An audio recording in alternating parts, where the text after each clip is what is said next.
Transport TV की नई पेशकश है ट्रांसपोर्ट मॉल, जो कि गाड़ियों का बीमा करवाने के लिए सबसे सही जगह है। तो बीमा के लिए व्हाट्सएप करें गाड़ियों के नंबर 90 831 90 831 पर।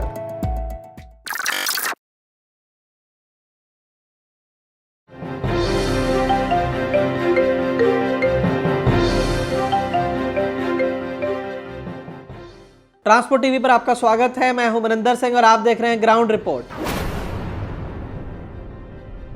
लॉकडाउन में 6 महीने के लिए जो मोराटोरियम दिया गया था, यानी कि 6 महीने के लिए किस्तें आगे डाली गई थी, उन 6 महीने की किस्तों के ऊपर आपको एक्स्ट्रा ब्याज लगेगा या नहीं लगेगा, इसके बारे में ही है आज की ये खास ग्राउंड रिपोर्ट। ये जो केस है वो सुप्रीम कोर्ट के अंदर चल रहा है और उसकी पिछले कुछ दिनों में लगातार सुनवाई भी हुई है।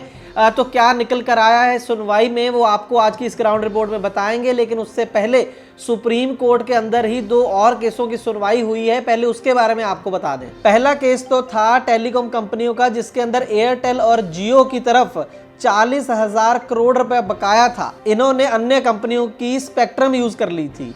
तो उस केस के अंदर सुप्रीम कोर्ट ने इनको राहत दे दी है और ये 40,000 करोड़ रुपया अब माफ कर दिए गए हैं। और दूसरा एक केस है जिसके अंदर तमाम टेलीकॉम कंपनी शामिल थी और कुल जो बकाया रकम थी वो 1,60,000 करोड़ रुपए थी।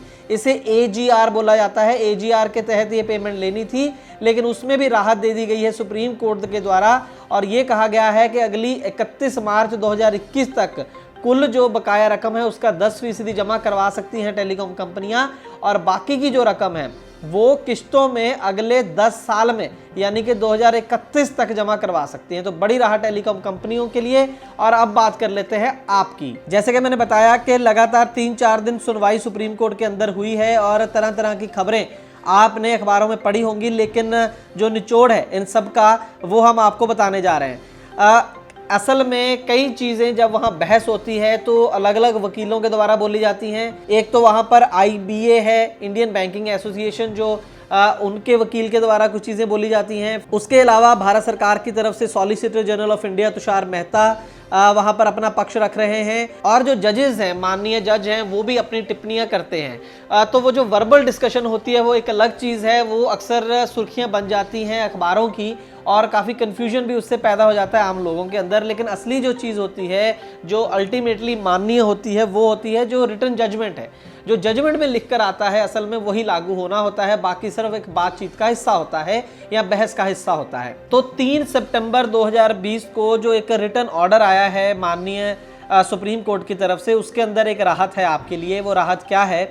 असल में जो इंडियन बैंकिंग एसोसिएशन है, उनके जो वकील हैं हरीश साल्वे, उन्होंने ये कहा कि अगले 2 महीने तक कोई भी अकाउंट जो है उसको NPA घोषित नहीं किया जाएगा, यानी कि किसी को भी डिफॉल्टर घोषित नहीं किया जाएगा। तो इसको ध्यान में रखते हुए कोर्ट ने ये ऑर्डर किया कि अगले ऑर्डर्स तक कोई भी अकाउंट जो है, अगर वो 31 अगस्त 2020 तक NPA नहीं था, डिफॉल्टर नहीं था, तो उसे आगे भी डिफॉल्टर करार नहीं देना है। अगले ऑर्डर्स तक ये नियम जो है वो लागू रहेगा। तो कहने का मतलब इसका यही हुआ कि अगर आप थोड़ा बहुत डिफॉल्ट और करते हैं, यानी अभी भी अपनी कुछ किस्तें नहीं भर पाते हैं, तो अगले ऑर्डर्स तक सुप्रीम कोर्ट के आपके अकाउंट को NPA यानी कि डिफॉल्टर नहीं माना जाएगा, आपकी गाड़ी को नहीं पकड़ा जा सकता है। तो एक ये छोटी सी राहत आपको दी गई है। लेकिन ब्याज जो है इस 6 महीने का, आपको ब्याज के ऊपर ब्याज लगेगा या नहीं लगेगा, उसके ऊपर जो फैसला अभी भी सुप्रीम कोर्ट का बाकी है।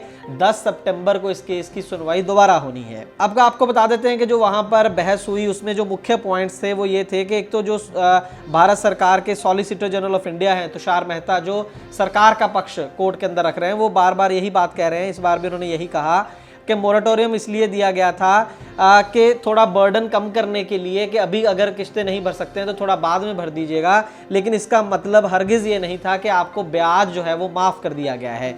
तो जो भारत सरकार है वो अभी भी जो ब्याज माफ करने की बात पर नहीं आ रही है। उन्होंने ये भी कहा कि रिजर्व बैंक ऑफ इंडिया को जो तमाम बैंक्स हैं उनकी जो फाइनेंशियल हेल्थ है, उनकी जो वित्तीय हालात हैं, उस पर भी गौर करनी है। ऐसा ना हो कि ब्याज माफ़ कर दिया और बैंकों की जो फाइनेंशियल हालत है वो ख़राब हो जाए।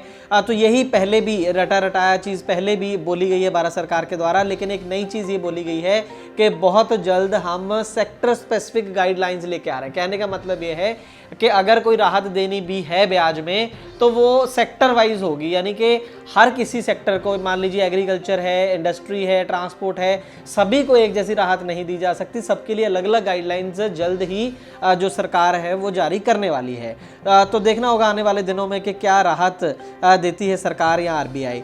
दूसरी तरफ जो आईबीए है, इंडियन बैंकिंग एसोसिएशन, बैंक्स की तरफ से जो वकील हैं हरीश साल्वे, उनका भी कुछ ऐसा ही कहना था कि जो आम आदमी की प्रॉब्लम है और कंपनियों की प्रॉब्लम है उसे अलग अलग करके देखा जाना चाहिए। सभी का ब्याज माफ़ नहीं हो सकता है। उन्होंने ये भी कहा कि जिन लोगों ने मोरेटोरियम की फैसिलिटी ली है, यानी कि किस्तें नहीं भरी, तो उनको राहत दी है बैंक्स ने, डिफ़ॉल्टर उनको करार नहीं दिया। लेकिन कुल मिलाकर बात यही है कि जहां से बहस शुरू हुई थी लगभग वहीं पर खड़ी है। जो बैंकिंग एसोसिएशन है और जो सरकार है वो लगभग एक ही साइड पर खड़े हैं। दोनों ही आसानी से कोई भी आपको ब्याज में राहत नहीं देना चाहते हैं। बात बस इतनी सी ज़रूर आगे बढ़ी है, अभी तक सुप्रीम कोर्ट ज़रूर ये बार बार क्वेश्चन कर रही है सरकार को कि आप इस पीरियड का ब्याज किस तरीके से ले सकते हैं, नहीं लेना चाहिए। ये टिप्पणी कोर्ट ने कई बार की है। उसके ऊपर सरकार की तरफ से बस इतनी सी प्रोग्रेस हुई है कि उन्होंने कहा है कि वो जल्द ही सेक्टर स्पेसिफिक गाइडलाइंस लेके आएंगे, शायद उसमें कोई ना कोई राहत ट्रांसपोर्ट सेक्टर को मिल जाए। और दूसरी बात जो मैंने आपको बताई वो ये कि अगले ऑर्डर्स तक किसी को भी डिफ़ॉल्टर करार नहीं दिया जा सकता अगर उसको 31 अगस्त तक डिफ़ॉल्टर करार नहीं दिया गया था। तो इसका कितना फ़ायदा होगा नहीं होगा वो तो आने वाले दिनों में पता चलेगा। लेकिन यहाँ पर एक चीज़ और है कि जो बैंकिंग एसोसिएशन और जो सरकार बार बार ये कह रही है कि हमें बैंक्स की वित्तीय हालात की चिंता है कि अगर इतना ब्याज माफ़ कर दिया तो क्या होगा, बैंक्स बैंकरप्ट ना हो जाएं, वहाँ पर नुकसान ना हो जाए। तो बस मैं सिर्फ दो जो हाल ही में जजमेंट आई हैं जिसमें 40,000 करोड़ रुपए का एयरटेल और जियो को राहत दी गई है और 1,60,000 करोड़ का जो बकाया था उसमें 10 साल का टाइम दे दिया गया है, उसकी याद हम सरकार को और बैंकिंग एसोसिएशन को दिलाना चाहते हैं। अगर उन केसेस के अंदर ये राहत दी जा सकती है कॉरपोरेट को, तो आम आदमी को ये राहत क्यों नहीं दी जा सकती। अभी तो हम उन बातों का जिक्र ही नहीं कर रहे हैं जो लाखों करोड़ों रुपए का जो कर्ज माफ़ किया गया है टॉप इंडस्ट्रियलिस्ट का, उनकी हम बात नहीं कर रहे हैं। सिर्फ हाल ही में ये जो 2 जजमेंट्स आई हैं टेलीकॉम कंपनीज की कुछ दिन पहले, सिर्फ उसी की चर्चा हम कर रहे हैं। तो हम उम्मीद करेंगे कि जिस नज़र से बड़े बड़े कॉरपोरेट्स को देखा जाता है, उनसे सहानुभूति रखी जाती है, तो हम चाहेंगे कि जितना फिक्र टेलीकॉम कंपनीज का सरकार को है, बैंक्स को है, उतना फिक्र वो छोटे कारोबारी जो हैं जिसमें ट्रांसपोर्टर भी शामिल हैं, गाड़ी मालिक भी शामिल हैं, उनका ख्याल भी सरकार और बैंक से जरूर रखेंगे। एक बात यहाँ पर हम ये कहना चाहेंगे कि अच्छा होता अगर all India motor transport Congress भी इस केस में पार्टी बनती और वहाँ पर ट्रांसपोर्ट सेक्टर का पक्ष रखती। 10 सितंबर को इस केस की अगली सुनवाई है, उसमें क्या होता है, क्या अहम फैसला कोर्ट उसमें करती है, ट्रांसपोर्ट टीवी पर इसके बारे में आपको जरूर जानकारी देंगे। हम उम्मीद करते हैं जानकारी आपके लिए लाभकारी साबित होगी। ट्रांसपोर्ट टीवी देखने के लिए बहुत बहुत शुक्रिया। ट्रांसपोर्ट मॉल ने शुरू कर दी है क्लेम हॉटलाइन। अगर आपने बीमा पॉलिसी ली है ट्रांसपोर्ट मॉल से और हो जाए कोई दुर्घटना तो आप कभी भी इस क्लेम हॉटलाइन पर फोन कर सकते हैं। जैसे ही आप ट्रांसपोर्ट मॉल से बीमा पॉलिसी खरीदेंगे आपको हॉटलाइन का ये नंबर दे दिया जाएगा और ये नंबर 12 महीने 30 दिन और 24 घंटे खुला रहेगा। तो अब क्लेम की चिंता छोड़ें और बीमा करवाएं सिर्फ ट्रांसपोर्ट मॉल से। ट्रांसपोर्ट टीवी को YouTube पर अभी करें सब्सक्राइब और दबाएं बेल आइकन। फेसबुक पर लाइक करें हमारा पेज और ट्विटर पर भी करें फॉलो। ट्रांसपोर्ट टीवी, जानकारी लाभकारी।